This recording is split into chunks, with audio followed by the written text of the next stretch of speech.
Meus amigos, bom dia para nós. Uma alegria retornar ao Allan Kardec para mais uma tarefa.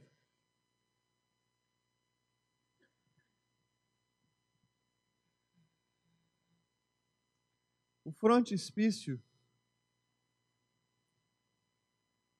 de O Evangelho segundo o Espiritismo traz os dizeres de Allan Kardec, evocando-nos a uma reflexão. Fé inabalável só é aquela que pode encarar a razão, ou em algumas traduções, a ciência, face a face, em todas as épocas da humanidade. Com a codificação espírita, nós inauguramos um novo momento para a crença ocidental. Por quê? Se os nossos companheiros reencarnados na metade leste do planeta trazem na sua crença o cuidado da experimentação objetiva, ou seja, a um budista ou a um hinduísta, não há dúvida de que os fenômenos espirituais são reais e que podem ser experimentados e que devem ser vivenciados. Para a outra metade do nosso planeta, o sagrado, durante séculos, foi posse de alguns poucos. Quem eram aqueles bons o suficiente para falar com Deus em nome da comunidade?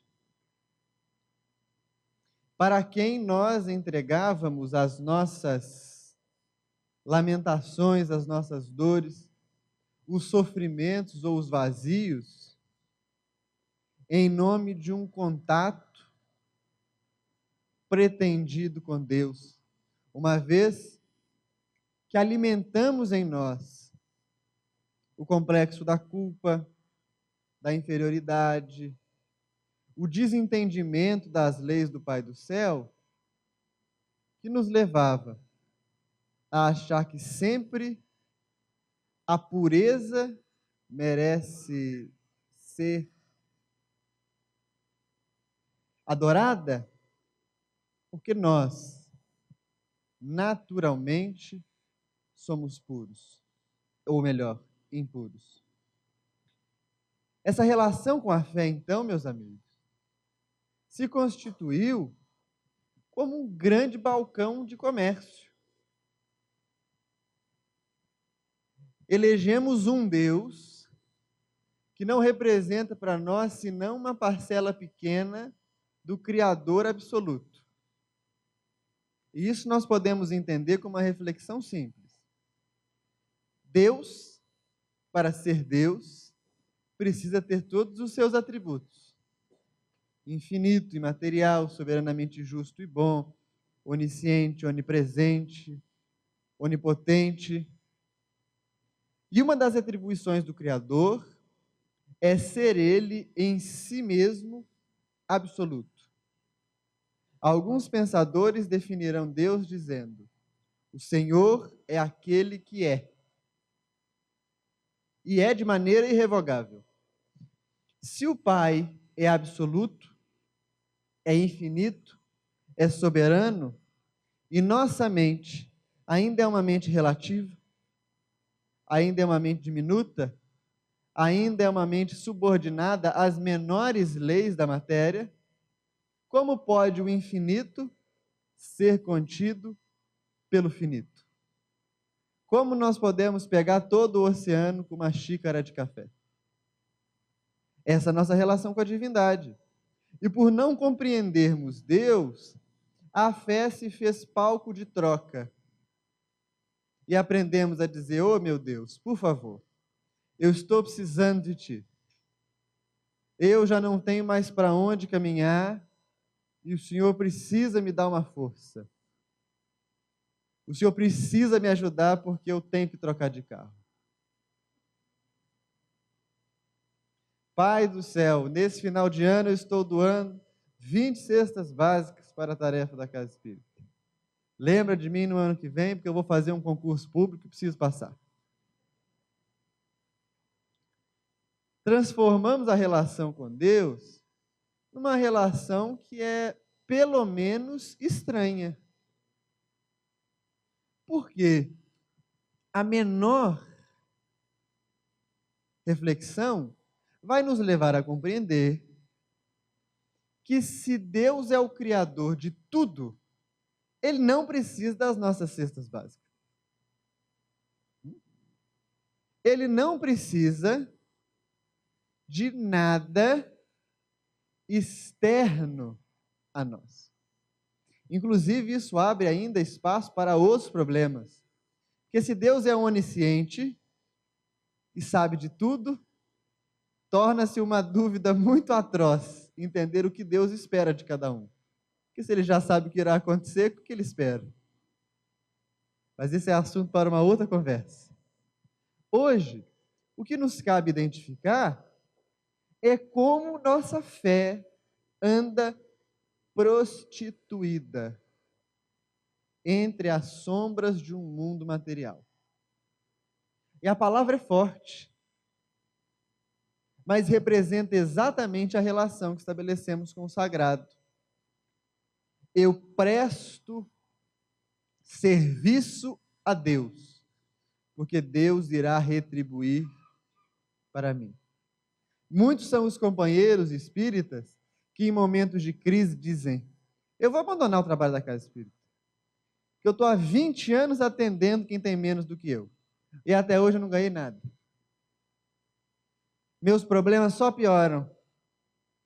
Alguns dizem: achei que eu ia me tornar espírita e ia ter paz, e a paz passou longe.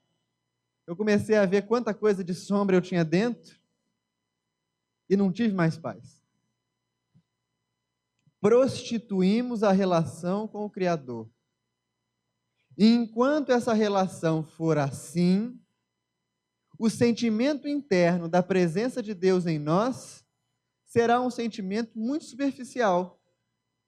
Porque se eu condiciono a vida do Espírito, que é uma vida sem solução de continuidade, uma vida eterna, ao acontecimento de qualquer coisa ou a materialização de algum desejo que seja transitório, eu irei sofrer. Porque uma vez que a situação se modifique, uma vez que aquilo em que eu deposito toda a minha fé, a minha esperança mude, eu ficarei sozinho e vazio. Um dos cavaleiros que acompanhava Joana d'Arc, após a morte da santa francesa, entrou em crises impressionantes de loucura, porque Joana representava para ele aquilo de mais puro que ele havia conhecido na vida. Mas como Joana, o corpo era transitório, uma vez que Joana se foi, para ele o sentido foi esse também. Isso acontece com cada um de nós. Toda vez que a fé se torna materializada por uma obra, por um templo, por uma imagem, por um médium, por qualquer uma dessas instâncias, no momento que a vida dança o seu balé e aquilo que era já não é mais, o indivíduo sente-se vazio. E esse vazio é o pai da frustração. É a fonte da perda do sentido existencial. E o que nós mais precisamos hoje é de sentido. Quando Paulo escreve a sua epístola aos Coríntios, ao final da exortação que faz ao amor, nos chama a atenção para as virtudes maiores, que a tradição cristã vai depois registrar como as virtudes teologais. Eis que permanecem a fé, a esperança e a caridade. Dentre elas, no entanto, a maior é a caridade, ou o amor. As virtudes teologais seriam aquelas, para a tradição cristã tradicional, ortodoxa, fruto do presente direto de Deus para o Espírito. Aquilo na natureza da alma que a liga diretamente ao Criador. E embora sejam as virtudes citadas aquelas que têm maior pureza, curiosamente são as mais difíceis de serem vivenciadas.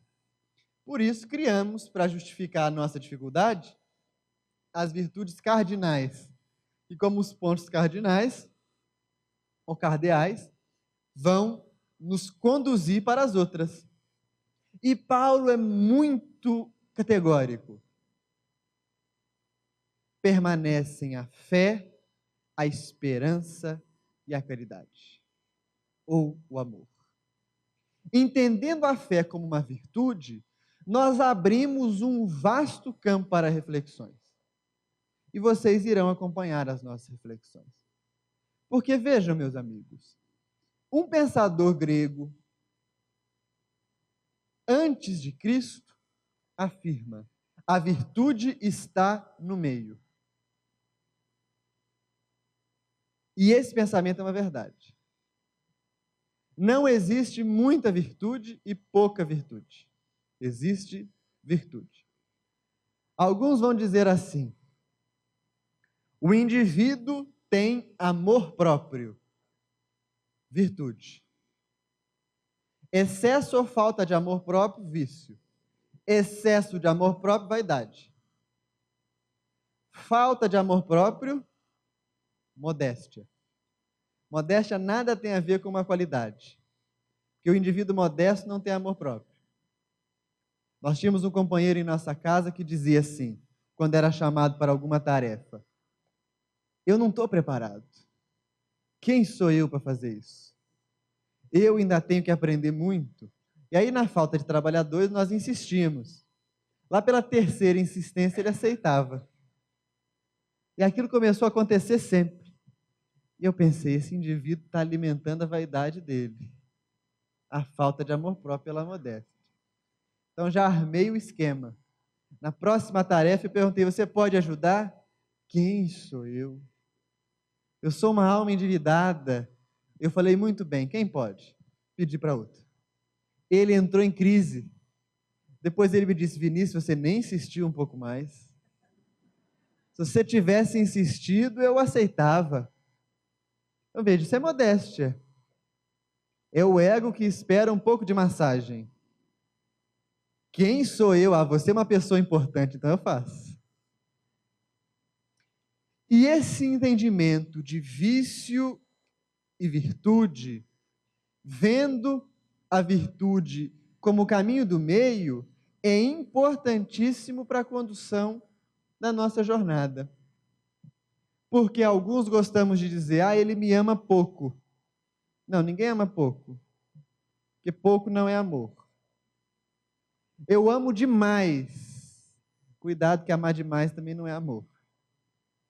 O amor é absoluto em si mesmo. Quem ama pouco é negligente. E quem ama muito é egoísta. Portanto, esse equilíbrio na movimentação das nossas esferas internas deverá alcançar também o pensamento que elaboramos a respeito da fé. Porque se a fé é uma virtude, ela encontra-se no meio, mediando o nosso contato de maneira absoluta com Deus. Excesso de fé, fanatismo. Eu preciso ir no centro tomar um passe que me apareceu um caroço na cabeça, eu não sei o que é. morre com caroço e o passe não cura. Eu preciso ir no centro que eu estou com um negócio amarrado. E lá eles têm um médium que diz que é bom, que dá um passe, que liberta os caminhos. Quem liberta caminho é funcionário do DR. Centro Espírita não tem nada com isso. A proposta não é libertar caminho, não é desamarrar negócio, não é sequer afastar encosto ou obsessão. Tarefa do Centro Espírita é despertar a consciência. Se nós estamos na casa há 20 anos sem a consciência despertar, abre o olho. E camarão que dorme, a onda leva. Falta de fé, alguns companheiros vão dizer, é descrença. Não é? Não. Porque a descrença, na verdade, é a crença em outra coisa. O indivíduo ateu não é um indivíduo que não tem fé. Ele só tem fé em outras coisas que não a Deus. O indivíduo que acredita fielmente apenas na matéria é crente, mas é crente da esfera material. Filosoficamente, quando alguém diz assim, eu não acredito em Deus, ele está criando um Deus para desacreditar dele logo em seguida. Que aquele que não acredita em Deus, bem, Deus é como se fosse a mula sem cabeça. Ninguém anda por aí dizendo, eu não acredito em mula sem cabeça. Mula sem cabeça, para mim, é uma fábula. Por quê? 99,9% de nós aqui não acreditamos em mula sem cabeça. Não é? A falta de fé, meus amigos, é o sentimento mais avassalador que um indivíduo pode viver na vida. E se liga à vivência dolorida de uma profunda solidão. Porque quando um ser desacredita de tudo que está à sua volta, ele está só. E sem nenhuma perspectiva de encontrar-se. Façamos um exercício breve. Tentem trazer à memória de vocês, à mente de vocês, o momento em que viveram de maneira mais dura a falta de fé.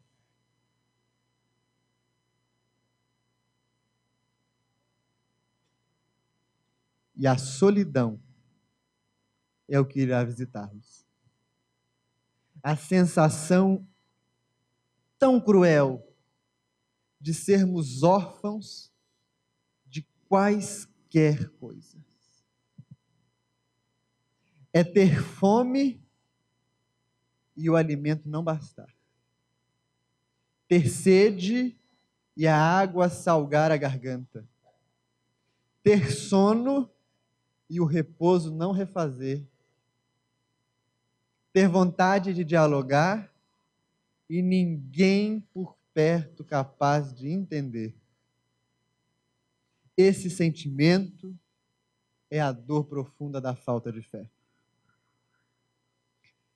Quando atingem esse estado, alguns cometem suicídio.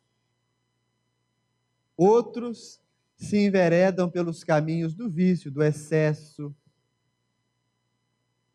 Outros ainda acabam assumindo uma postura dogmática, intransigente, que como não tem companhia nem para eles, querem destruir a companhia dos outros.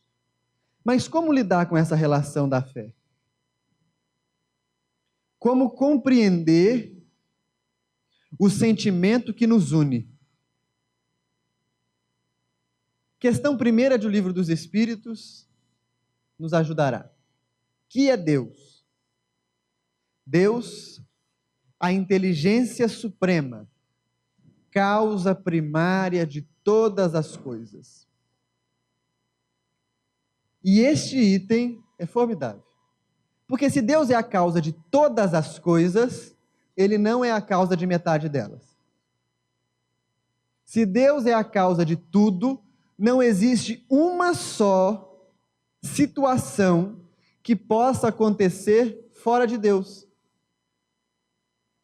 Se eu pergunto a vocês, onde Deus está? Em toda parte. Onde Deus não está? Em nenhum lugar. Se Deus está em tudo, nós já temos algo que nos movimenta. Porque vejam, Allan Kardec, na Gênese, ao refletir sobre Deus, nos apresenta uma alegoria maravilhosa, quando diz que Deus poderia ser comparado a um aquário ou a um oceano, dentro do qual toda a criação está mergulhada.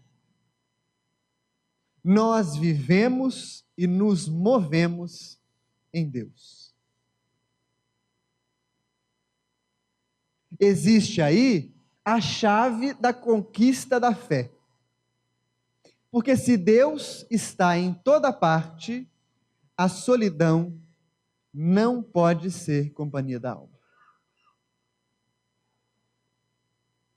Quando pensamos no Criador, vamos precisar complexificar o nosso pensamento,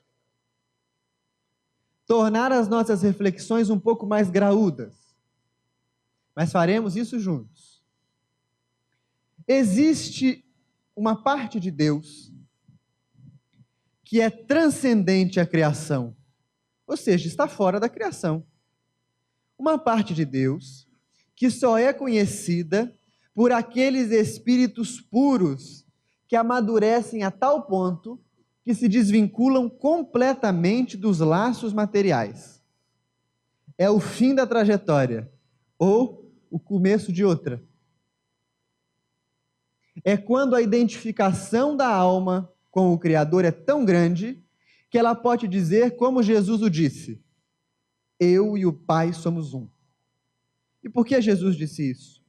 Porque a vontade do Cristo representava já, sem qualquer sombra, a vontade do Pai do céu. Mas existe uma acepção de Deus, ou uma parcela do Criador, se nós podemos dizer assim, que podemos chamar imanente de dentro, e que se manifesta através da criação. Do átomo ao arcanjo, tudo se encadeia no universo. E para a alma que desperta, tudo é um convite para o convívio com Deus. Uma vez que nós sejamos capazes de defrontar o Criador em toda a criação, o sentimento de solidão se esvai. Porque o Filho de Deus, nos diz Emmanuel na obra Ave Cristo, colocando nas palavras dele mesmo, Basílio, em outra existência, o convite à reflexão. O Filho de Deus pode encontrar-se solitário, mas nunca será desamparado. As circunstâncias externas podem repetidamente nos colocar em posições de aparente solidão. Mas o desamparo não está previsto na lei, porque sempre, através de tudo que existe, recebemos um convite para afinar a nossa alma com a frequência cósmica de Deus. Deus está em tudo. E tudo nos desperta, ou deveria nos despertar para Deus. Qual é o problema? Vinícius, eu compreendo em tese o que você está falando, mas como é que eu posso acordar de manhã, olhar para minha esposa com o cabelo daquele jeito, e dizer que Deus está ali. Deus só está morando muito mal, só pode mais. Como é que eu posso, Vinícius, olhar para um copo e ver Deus nesse copo? Vinícius, como eu posso olhar um criminoso e dizer que ele é uma manifestação do Criador? Ainda que eu possa fazer isso, Vinícius, nós não cairíamos numa espécie de panteísmo esquisito, em que eu veria tudo como o Criador? Além do mais, eu jamais prestaria ao meu vizinho as honras e o culto que eu presto a Deus na casa espírita. Bem, amigos, nós não estamos referindo a nossa reflexão simplesmente a um hábito ou a um ato viciado de ritualizarmos o contato com Deus. A proposta reflexiva do Espiritismo é entender que se tudo caminha para a angelitude, tudo guarda o germe do Criador. E na natureza, o menor aprende com o maior. Numa cadeia infinita, de modo que toda a criação abaixo de nós clama pela educação profunda da sua capacidade vibratória, através de nós, que já alcançamos um degrau maior. Assim como nós buscamos nos espíritos superiores o clarear da nossa jornada. Quando você me diz que não adoraria o seu vizinho, que liga o som tão alto na manhã inconveniente, preste atenção, porque aquilo que nós não formos capazes de fazer ao nosso próximo é mera fachada quando fazemos a Deus. João, em sua epístola, nos diz: aquele que diz amar a Deus e não ama ao próximo é mentiroso. Porque se não ama ao próximo que vê, como poderá amar a Deus que não enxerga? E aí ficamos assustados. Como nós poderemos amar ao Criador se nós não amamos o nosso irmão? Tudo aquilo que eu faço a Deus, devo ser capaz de fazer por todas as criaturas de Deus. O amor que me une ao Pai deve me unir à criação. E o que impede então isso? Algumas instâncias da nossa mente ainda em amadurecimento. Primeiro, padecemos de uma doença mental gravíssima. Acreditamos que podemos controlar alguma coisa. E a ilusão do controle nos massacra o mundo interno. Porque eu digo, eu nunca farei tal coisa. Amanhã a roda da vida gira e eu estou fazendo. Eu digo, não, nunca serei passado para trás. E ali na frente alguém que nós amamos nos passa para trás. Eu digo, não, posso comer à vontade, que eu não passo mal.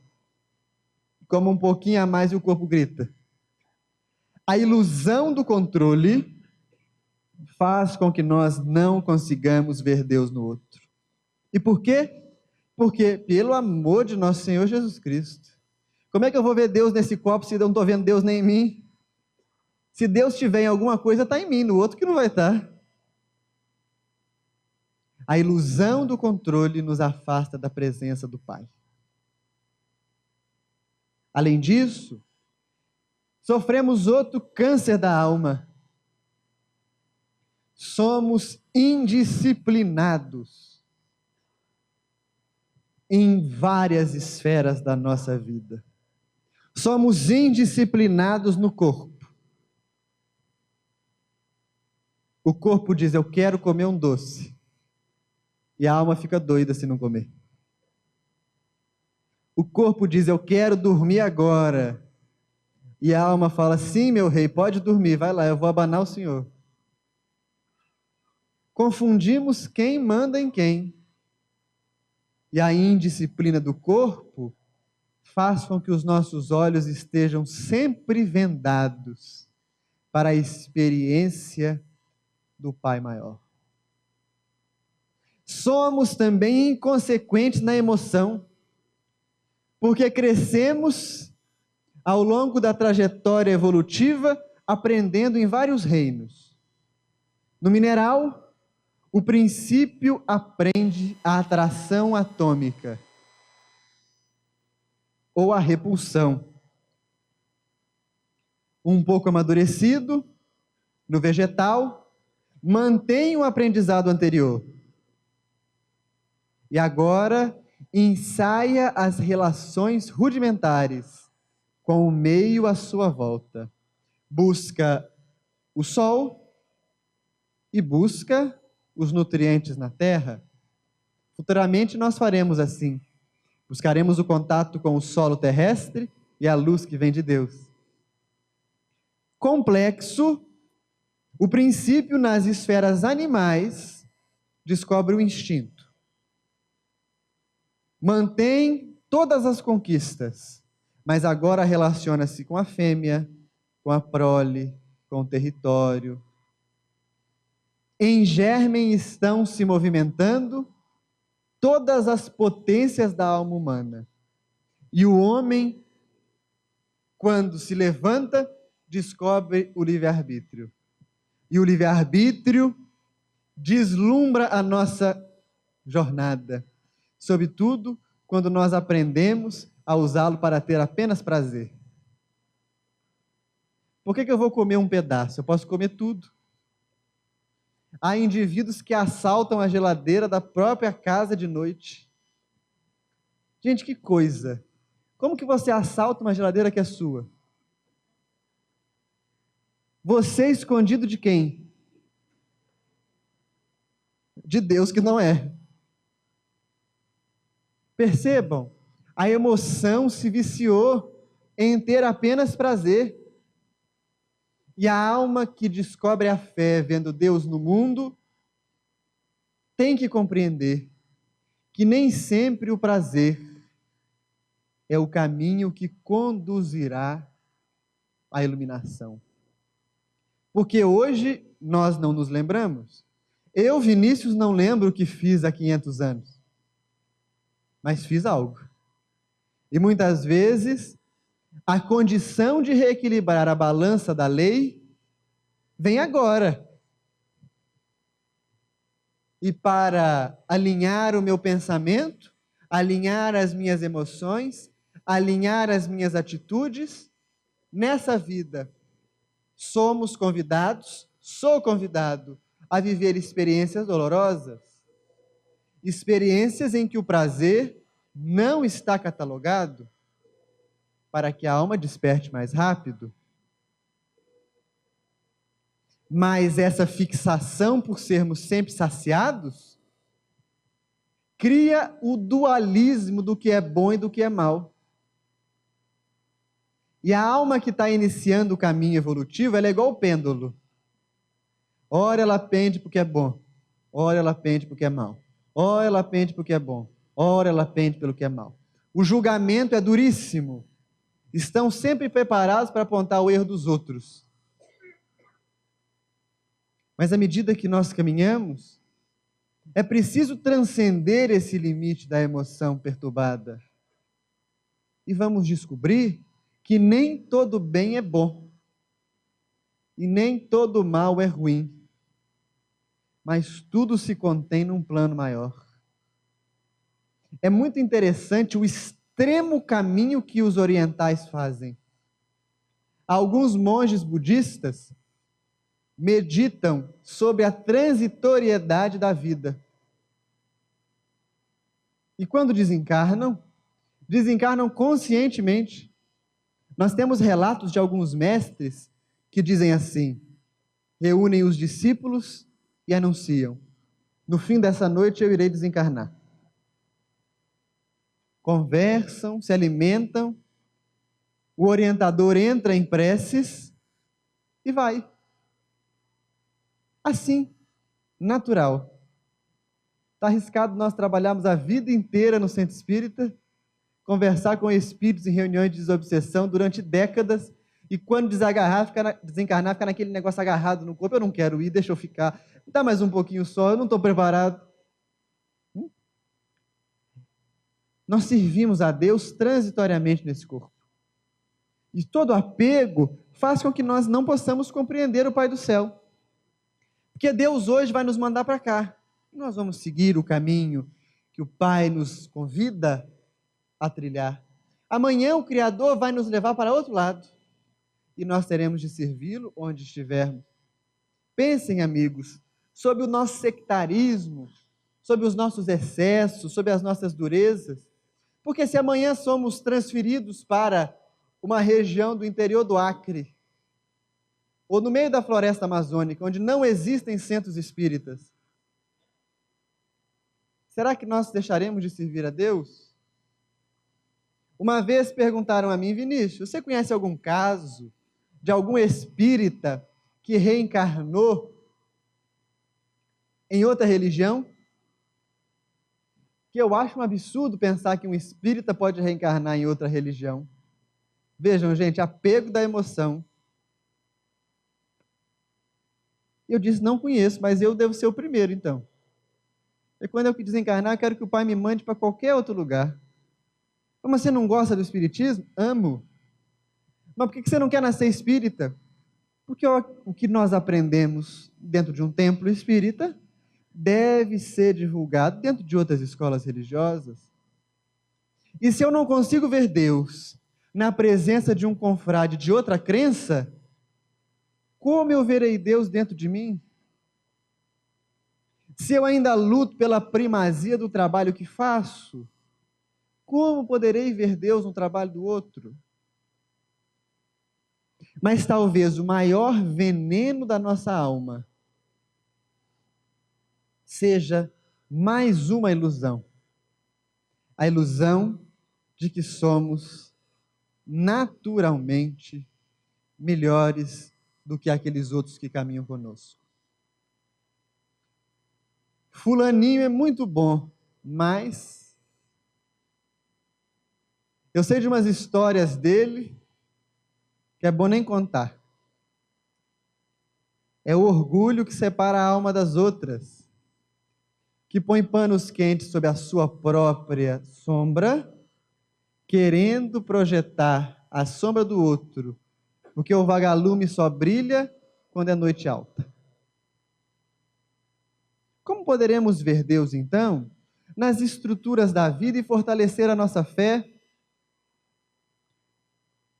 Momento chegará em que precisaremos implodir todo um excesso de futilidades que construímos.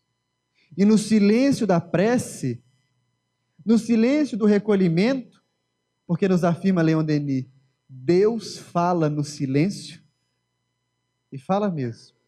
Difícil é a gente ouvir, porque não fica quieto, a mente não para um minuto, acorda pensando no problema, dorme pensando no problema, acorda pensando no problema, dorme pensando no problema.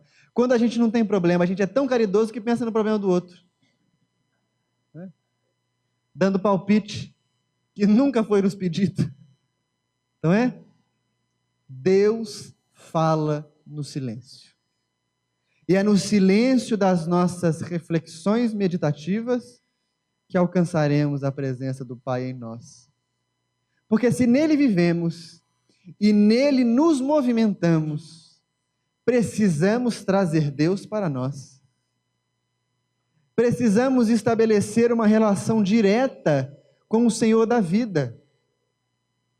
Precisamos nos transformar conscientemente em espelhos que refletem a luz do alto. Porque, amigos, pode parecer dramático, mas é a mais pura verdade.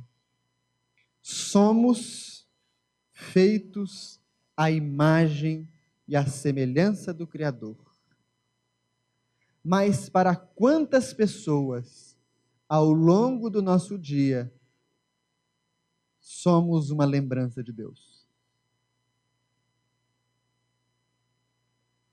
contrariando a lei, podemos dizer que não foi Deus que nos fez a sua imagem e semelhança, mas antes nós, que insistimos em construir um Deus humano, um Deus punitivo, ainda nos aferramos mais a Moisés do que a Jesus. Cobramos a lei que é sanguinolenta quando busca o vizinho, mas pedimos misericórdia quando sofremos. No momento que a provação vai alta e nos achamos injustiçados, precisamos despertar para a misericórdia do Pai, porque a justiça já veio.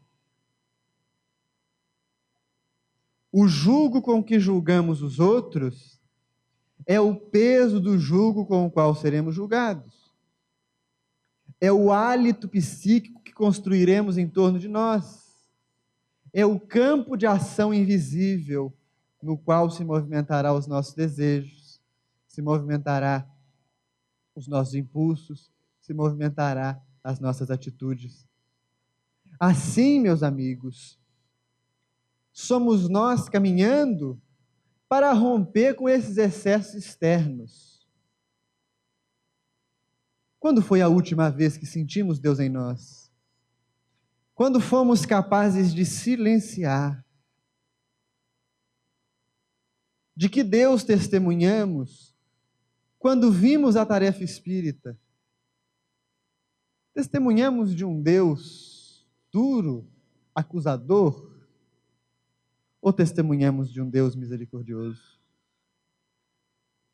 Somos a luz que esperamos ver no mundo? Ou ainda trincamos os dentes e fincamos os pés na treva? No Evangelho de João, no diálogo entre Jesus e Nicodemos, um pequeno trecho que talvez sintetize a fome que nossa alma tem de Deus. Porque após orientar o doutor da lei, o Cristo diz assim: porque o Pai enviou seu Filho unigênito ao mundo, não para que o condenasse, mas para que o salvasse. Quem nele crê está salvo, mas aquele que não crê já está condenado. Parece uma contradição, não é? Mas em seguida o mestre atalha. E a condenação é esta: a luz veio ao mundo e os homens amaram mais as trevas do que a luz. É muito doloroso olharmos para nós, com pelo menos 2000 anos da passagem do Cristo pela terra, e tomarmos consciência de que não escolhemos a treva, amamos a treva. E amamos a treva porque não compreendemos a Deus. Todo o resto passará, meus amigos. Hoje vestimos corpos de carne e servimos na seara espírita por ordem do Senhor das estrelas. Amanhã vestiremos outros corpos, serviremos em outras crenças, ainda a serviço do Senhor das estrelas. Fé inabalável só é aquela que pode encarar a razão face a face em todas as épocas da humanidade. Porém, fé, em sua essência, não podendo ser racionalizada, precisa ser vivida com entendimento. Essa é a proposta espírita. Creia entendendo por que crê. compreenda os desígnios de Deus, mas ame-o. É preciso reacender a chama do Evangelho em nós. Tudo passará, tudo será transitório, mas o laço que estabelecermos com o nosso Criador, Ele será o farol na senda. Se a vida te parece hoje, irmão, solitária, dolorida, busca Deus em toda parte, porque de toda parte Deus te pede auxílio para o amadurecimento do mundo, e de toda parte Deus te estende as mãos. Que o Senhor nos guarde e nos ilumine.